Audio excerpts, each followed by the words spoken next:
Do you ever find yourself in a place where you're feeling unsettled and restless? You sense that God is trying to say something to you, but you're not sure what, or if you're just imagining it. That's where I found myself one Friday night back in May. I had driven out to Richmond, Indiana to attend the baccalaureate service of one of our student clergy interns, Samantha Hasty, graduating from seminary at Earlham School of Religion. When I arrived, I discovered that the baccalaureate service was going to start an hour later than I had thought. So that meant I had time to kill, downtime. I decided to take a leisurely walk across the quad there at Earlham College, a beautiful park-like space with old-growth trees surrounded by 100-plus-year-old brick buildings. Very picturesque. It was a perfect spring evening, clear sky, gentle, warm breeze. And as I strolled along in that place of quietude, that unsettled feeling that I had been experiencing quickly rose to the surface. Beware of quiet times in your life. Beware of making space in your life, because those are the times when all of the stuff we've been stuffing down quickly comes to the fore.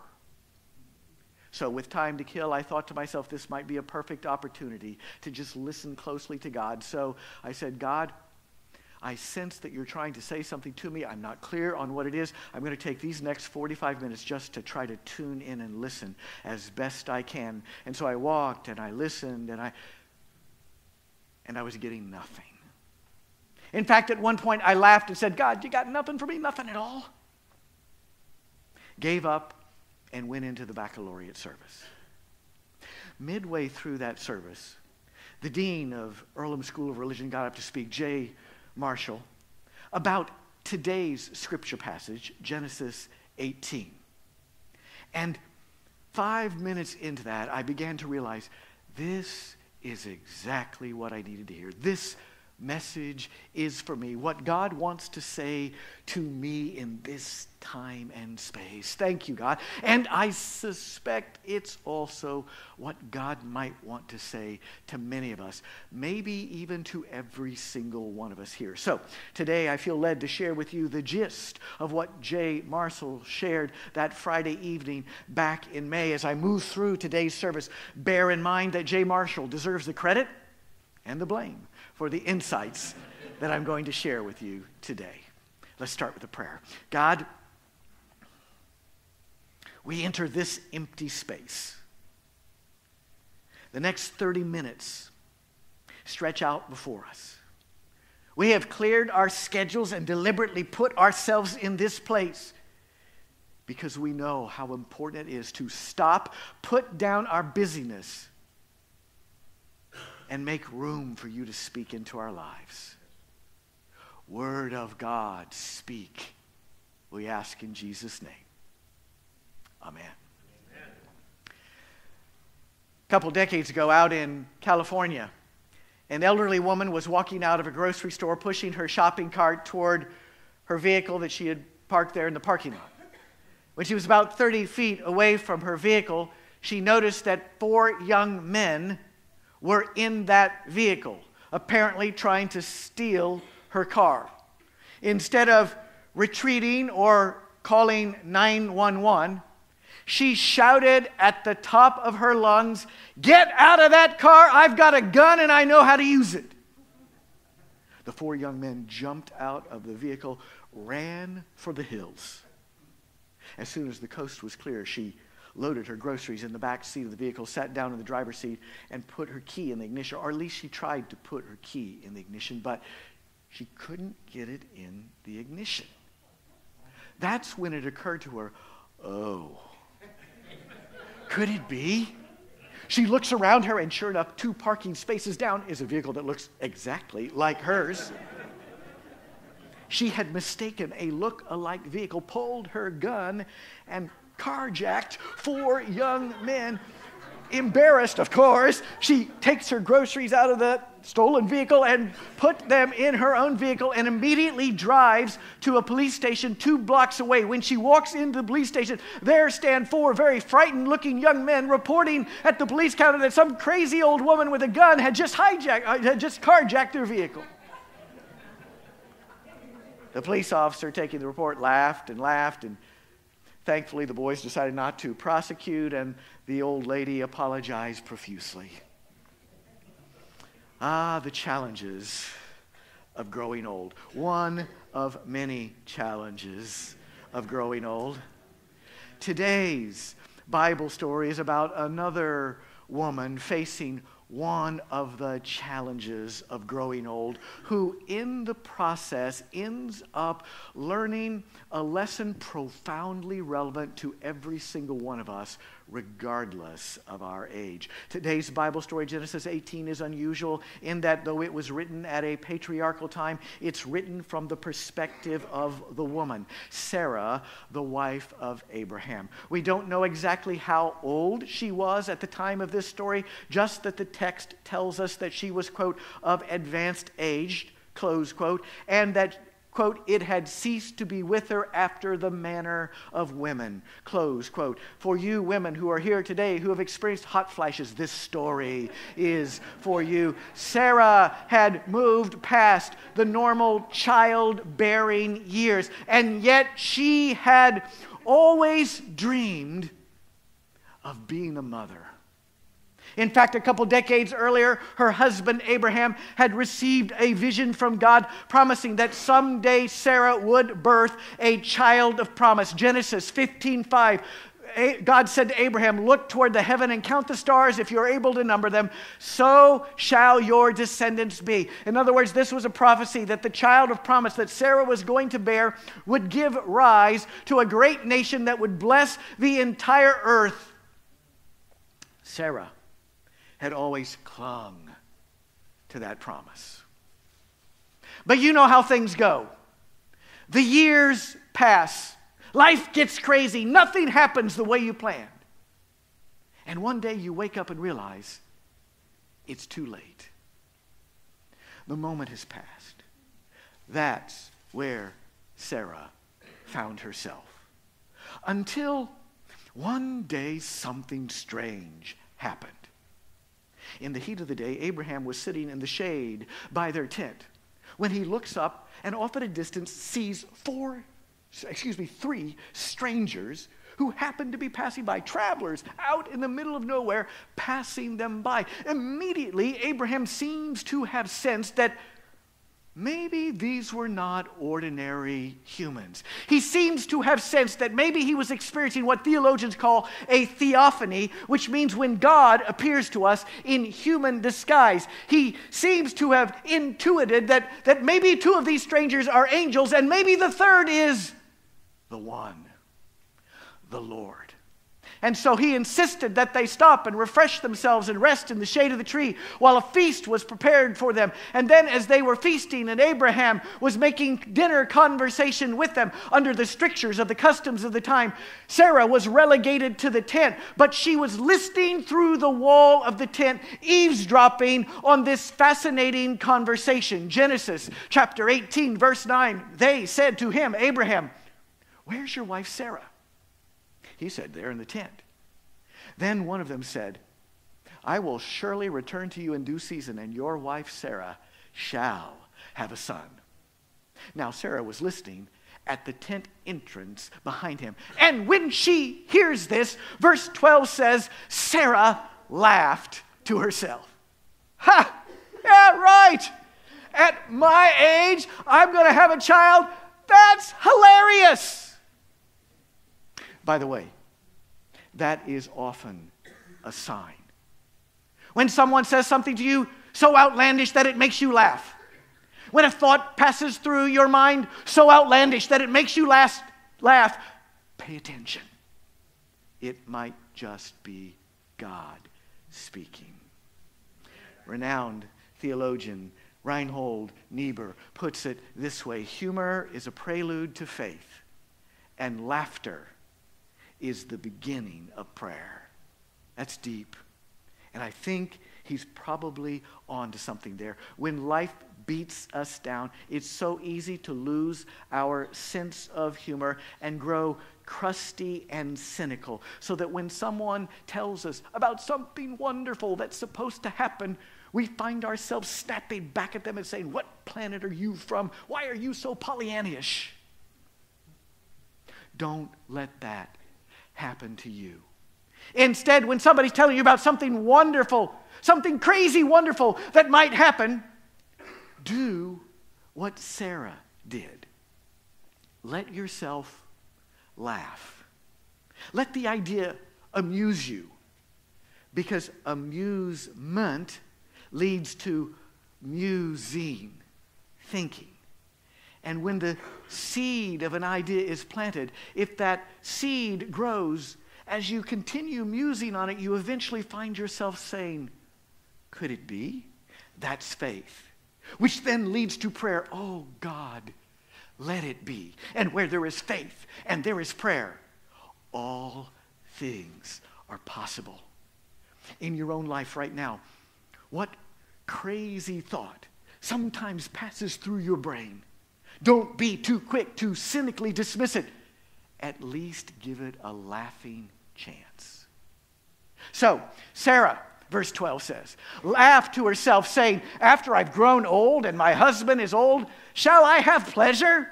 TMI, Sarah, TMI. The Lord. It's one of those moments when the Bible makes you blush, right? The Lord said to Abraham, "Why did Sarah laugh?" Key phrase. Is anything too wonderful for the Lord? Then, verse 15, Sarah denied it, saying, "I didn't laugh," for she was afraid. Who wouldn't be? But the Lord said, "Oh yes, you did laugh." And that was the end of the conversation. But enough said. The seed had been planted.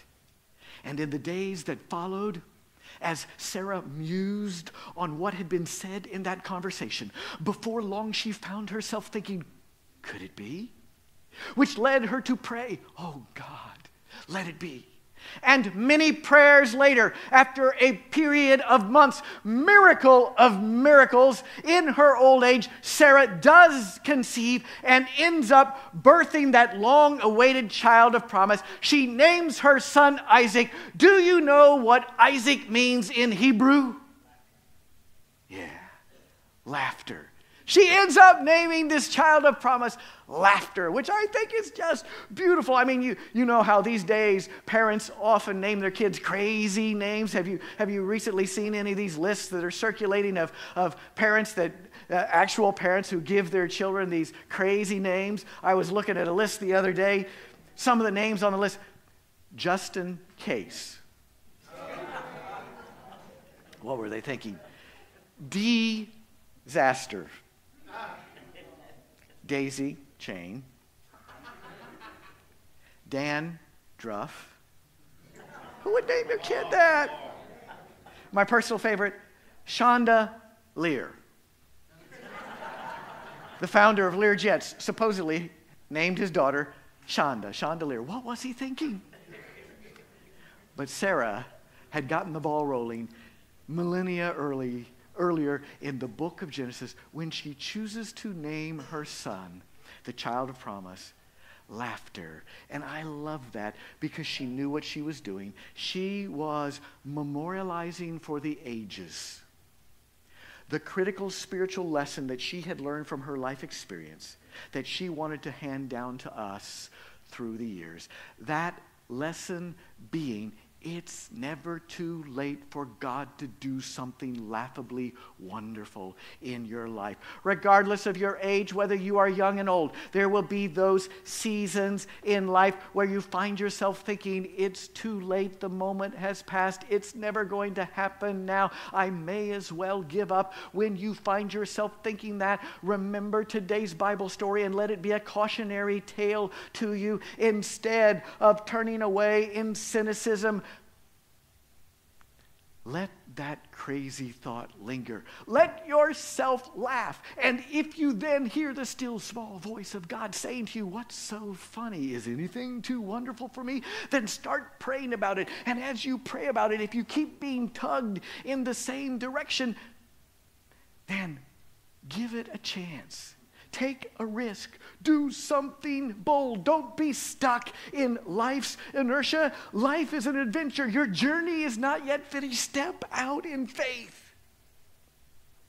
And as I heard Jay Marshall sharing these ideas on that Friday in last May, it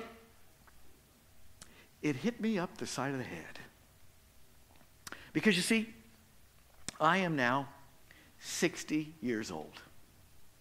The big 6-0. This is the part where you're supposed to say, Jeff, I'm shocked. I didn't think you were a day over 40.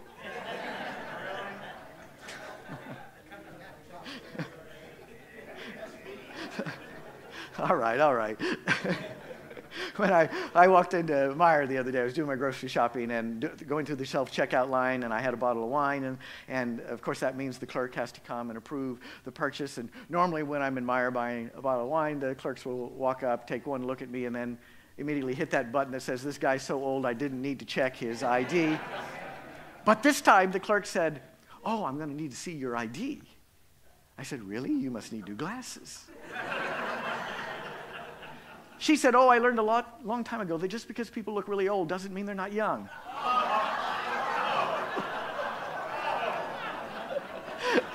I said, thank you, I think.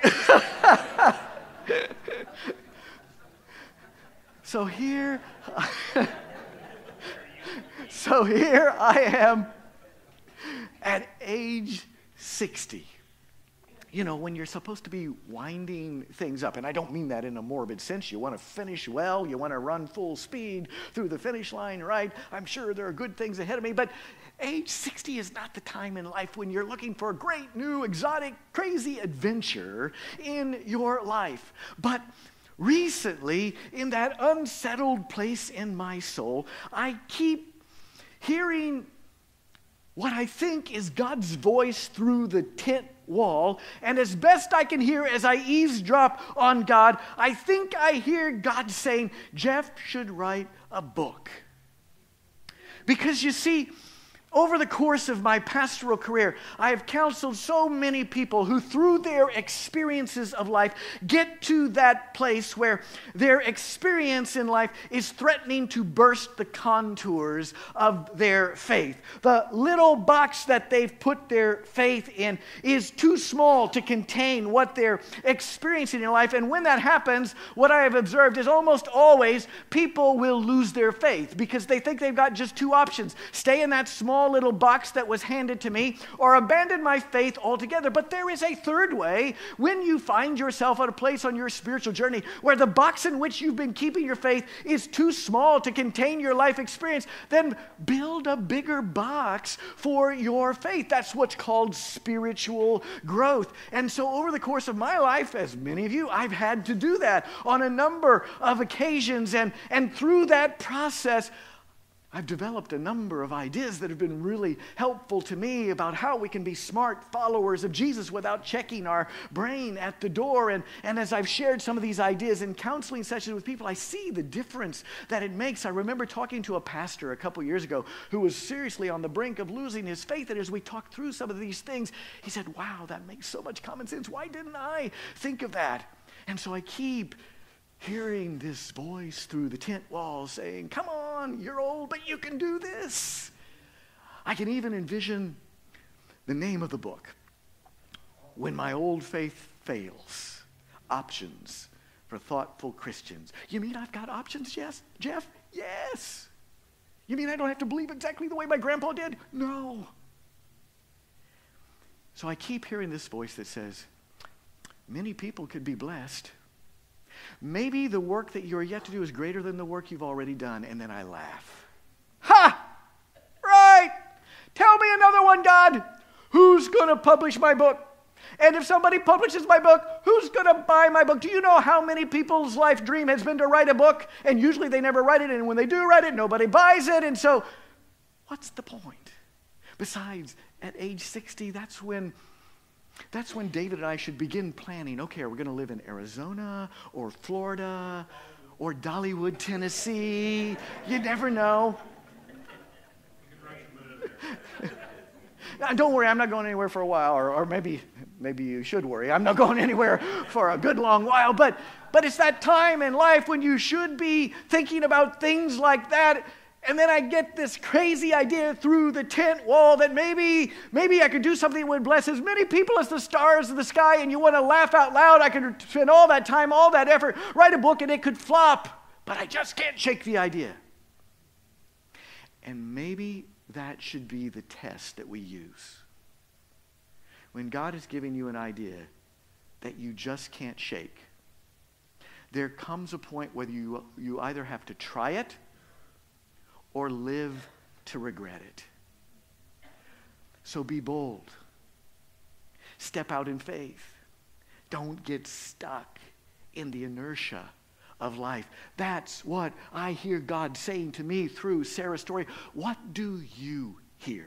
What crazy, wonderful, laughable thing keeps running through your mind and you can't quite shake it? Maybe for you, like Sarah, it's to birth or adopt a child. Or maybe it's to begin dating again. Or maybe it's to learn to love being single. It sounds laughable, but God is full of crazy ideas. Maybe for some of us, the calling is to learn to thrive in life without alcohol. Or maybe it's to make a career change or to go back to school. Maybe it's to try something in church, to serve in church, or to be in a leadership role in church, and you've never thought about yourself as that kind of person. Maybe you're feeling called to become a Sunday school teacher, and if you told all your friends that you were thinking about becoming a Sunday school teacher, they would laugh and say, "You, a Sunday school teacher? I've never pictured you like that." What crazy, laughable idea. Are you having trouble shaking? Pay attention. It might just be the Spirit of God trying to get through to you, calling you into something even greater in your life. The worst that can happen is that you would fail. And failure is no shame. Nothing ventured, nothing gained. Do you know the typical successful entrepreneur fails at an average of 3.7 businesses before finally succeeding? Life's an adventure. Step out in faith. Give those crazy ideas a laughing chance. In the movie, We Bought a Zoo, Benjamin Mee says, sometimes all you need is 20 seconds of insane courage. Just literally 20 seconds of embarrassing bravery, and I promise you, something great will come of it. If nothing else, even if it flops, you will have had the satisfaction of knowing you left no stone unturned and no dream unexplored. One of the funniest scenes I've ever seen in a movie is in the National Lampoon's Christmas Vacation. Chevy Chase plays that goofy dad, Clark, right? And there's that scene in the movie where it's Christmas and everybody's gathered around the big, long Christmas banquet table, and Clark at the head of the table wraps his knife on the crystal glass to get everybody's attention and then announces, since it's Aunt Bethany's 80th Christmas, I think she should lead us in the saying of grace. She, of course, is hard of hearing, so she leans over to her husband and says, "What? What did he say?" Her husband, elderly, says to her, "He says that you should lead us in grace." "Grace," she says. "Grace has been dead for 30 years. No, he says, he wants you to say the blessing. Oh. And you can tell from the expression on her face, she's never prayed a day in her life. In fact, you can tell from the whole family, this is not a praying family. They're looking at each other like, how do you do this? Some fold their hands, some close their eyes about it, some are looking at the others. And then, bravely, Aunt Bethany starts to lead a prayer. I pledge allegiance to the flag. And everybody joins in, of the United States of America. All right, so she went down in flames. But at least she tried. At least she had the courage to give it a shot. What kind of person do you want to be? Do you want to be the person who plays it safe your whole life and goes to your grave without adventure? Or do you want to be the person who sees life as an adventure and tries some crazy, laughable stuff in your life? Which person do you want to be? Let me close with two stories, two true stories. Gary Hagen had an idea that he just couldn't shake. He was a lawyer in the United States Justice Department, a promising career spreading out before him, but he couldn't shake the idea that maybe he was supposed to quit his job and found a nonprofit that would help people who are the victims of sex trafficking. He and some of his friends had been talking about this idea for 3 years, brainstorming about that. They even knew what they were going to call this organization, the International Justice Mission. And as you talk and you talk, there eventually comes that point in time where you just can't shake the idea. The seed has grown into faith. Could it be? That leads to prayer. Oh, Lord, let it be. And then you sense God is waiting for you to do something. So Gary goes into the office of his boss at the Justice Department, decides to play it safe, and says to him, would you consider giving me a 1-year leave of absence? No, his boss says, I can't leave your position open that long. And so now he faces a decision point. This was in 1997. Do I give up this promising career and take a flying leap? He decided to do it. Later, looking back, he would write about what he was thinking at the time and how he worked through this. He says, I found myself thinking, what was I really afraid of? And as I thought about it, I realized that what I really feared was humiliation. If my little justice ministry idea didn't work, no one was going to die. If IJM turned out to be a bad idea and collapsed, my kids weren't going to starve. We'd probably just have to live with my parents for a while until I could find another job. The real reason I realized I was afraid was, if I failed, I would be terribly embarrassed. Having told everybody about my great idea, they would know that it was a bad idea or that I was a bad leader. Either way, it would be humiliating. So there I was, my boundary of fear. I sensed God inviting me to an extraordinary adventure of service. But deep inside, I was afraid of looking like a fool and a loser. But then I thought, when I'm older, do I really want to look back and say, yeah, I sensed God was calling me to lead a movement, to rescue people desperately in need of an advocate in the world, but I was too afraid of getting embarrassed, so I never tried. He decided to take the plunge. 1997. Today, he leads that organization with over 22 offices around the globe, having rescued thousands of people trapped in sex trafficking and still going strong. What if instead he had decided to play it safe? How about you? What crazy idea keeps running through your mind and you just can't quite shake it? Last story. Pulitzer Prize winning author Ann Dillard, in her book, For the Time Being, tells the true story of a British man who lived in the 1930s who was the first Westerner to make contact with a remote village high in the mountains of Papua New Guinea. He flew in on a small plane on a makeshift runway hacked out of the mountain. He, of course, spent time getting to know the people of this village and they getting to know him and sharing information back and forth. And then there came a day when he was making his way to the airstrip to get in his plane, needed to go out and get some supplies. As he walked onto the airstrip, he noticed that one of the villagers had taken vines from the trees and tied himself to the fuselage of the plane. Was insistent that they not untie him. As people of the village gathered, they asked him, "What are you thinking? What are you trying to do?" The man responded, "No matter what happens to me, I've got to see where this flying machine comes from. I've got to find and see and experience that part of the world that created this incredible flying machine. What a sense of adventure. What a sense of courage. And I want the image of that man lashed to that fuselage to go with us this week. Oh, to God, that we would be half as brave and adventurous as he is. As people of faith, God sometimes shares crazy ideas with us. When that happens, go ahead and laugh. But if the still small voice of God keeps speaking to you and saying, what's so funny? Is anything too wonderful for me? Then pray about it. And if you keep feeling tugged in the same direction, there comes a point where you've got to lash yourself to the fuselage of that plane and say, here I go, whatever happens. Because just like Mother Sarah before us, we are called to be the kind of people who dare to follow our dreams. Nothing is too wonderful for God. Amen. Go for it.